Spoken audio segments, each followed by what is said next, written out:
कुसुमपुर नामक गांव पर एक परिवार में दो जुड़वा बहन उनके माता पिता के साथ रहते थे।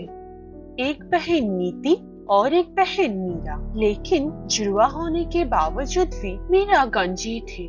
बचपन से ही उनके सर पर कभी बाल नहीं थी, इसलिए उन्हें परिवार में सबके उल्टे सीधे बात सुननी पड़ती थी। ऐसे ही एक दिन मीरा घर पर रो रही थी, तभी नीति घर आई। अरे तू रो क्यों रही है? मुझे क्या करना चाहिए बोल नीति। सबके सर पर कितने खूबसूरत बाल होते हैं, लेकिन मेरे सर पर एक भी बाल नहीं है।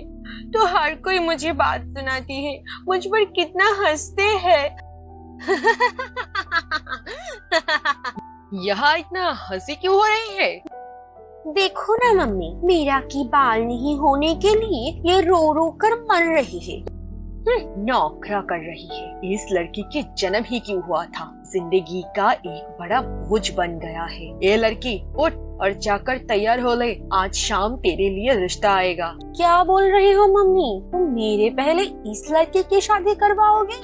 हाँ, इस लड़की को विदा कर सकती तो शांति मिल जाएगी, वरना तेरी शादी नहीं करवा पाऊंगी। इस घर का बदनामी हो जाएगी। और सुन, जब रिश्ता आएगा तब तू घर के अंदर रहना, बाहर रिश्तेदारों के सामने मत आना, वरना इस लड़की की शादी तय नहीं होगी। इस लड़की के लिए तो हमें दहेज भी देना होगा, वरना इस लड़की के साथ कौन शादी करना चाहेगी।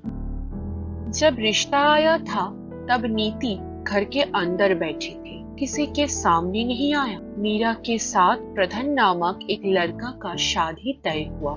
शादी के बाद प्रधान नीति को देखा और मन ही मन कहा, इतनी खूबसूरत लड़की कहाँ थी? जब लड़की देखने गया था उस वक्त इनको देखा होता तो इनके साथ ही शादी कर लेता। प्रधान मीरा को शादी करके घर लौट आया। मीरा को घर ले आने के बाद सास और प्रधान उनको बात सुनाने लगा।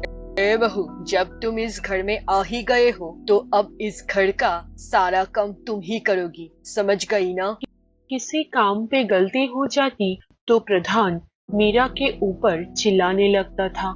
ये सब चलते चलते एक दिन प्रधान ऑफिस से बाहर आकर नीति को देखा। नीति, ए नीति, तुम यहाँ क्या कर रही हो?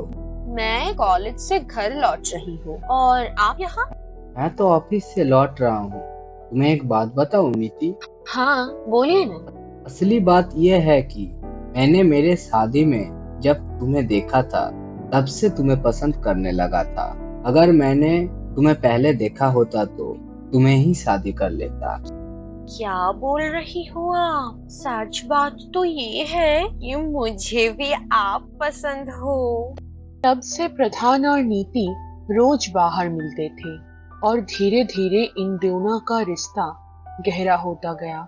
ऐसे ही एक दिन प्रधान ने नीति को शादी करके घर लेकर आ गया। सासू माँ ये सब देखकर बहुत खुश हो गया और कहा, वाह प्रधान, अब तूने एक अच्छा काम किया है। अब एक खूबसूरत बहू को घर ले आया। मीरा आकर उन दोनों को देखा। नीति, तुम मेरे जिंदगी के साथ ऐसे कैसे कर सकती है? ये लड़की, ज्यादा बात मत करो। मेरे घर पर सुंदर बहू आ गया है, तुम्हें और कोई जरूरत नहीं है। तुम मेरे घर से निकल जाओ। ये बोलकर मीरा को धक्का मार के बाहर निकल दिया। मीरा रोते रोते जंगल के अंदर जाकर एक पेड़ के नीचे बैठ गया और रोते हुए कह रही थी, भगवान, आपने मुझे इस दुनिया में क्यों भेजा? मेरे सर पे बाल नहीं होने के लिए पूरी जिंदगी मुझे सबके बात सुनने पड़ी। मुझे इतना दर्द और सहा नहीं जाता। उस वक्त वहाँ पे एक छोटी सी लड़की की प्रकट हुआ। अरे तुम यहाँ अकेले बैठकर रो क्यों रही हो? क्या हुआ तुम्हें? बचपन से मेरे सर पर बाल नहीं होने के लिए मेरे परिवार मुझे कितना बात सुनाता था, इसलिए मुझे जल्दी शादी भी करवा दिया। और अब शादी के बाद मेरे ससुराल ने मुझे घर से निकाल दिया। मेरे जन्म क्यों हुआ था? अच्छा, तुम रो मत, मेरी बात सुनो। मैं तुम्हें एक चीज दे रही हूँ, रुको। ये कहकर वो लड़की पास के एक पेड़ से एक फल तोड़ कर ले आया। ये लो, तुम ये फल रख लो। इस फल को पीस कर तेल निकल लेना।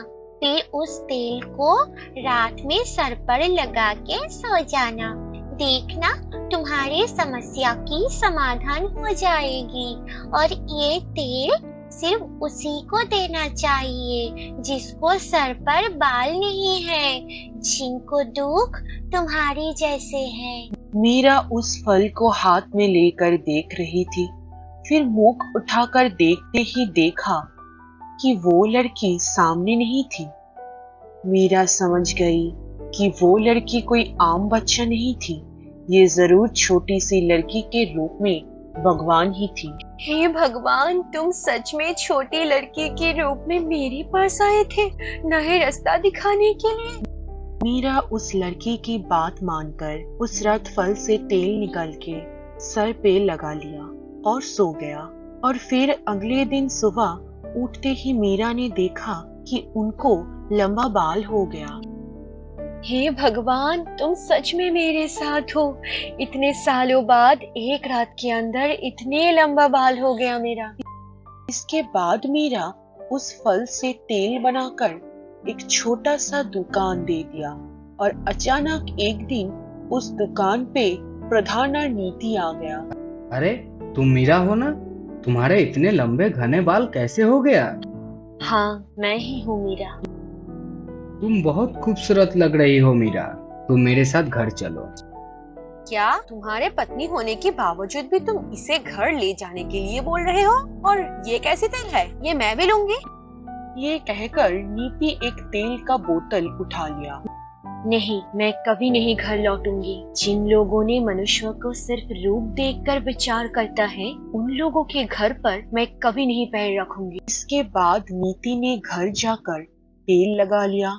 अगले सुबह उठकर देखा कि उसके सर पर एक बाल भी नहीं बचा है, वो गंजी हो गया। वहां पे मीरा उस तेल को बेचकर पैसे जमाने लगी।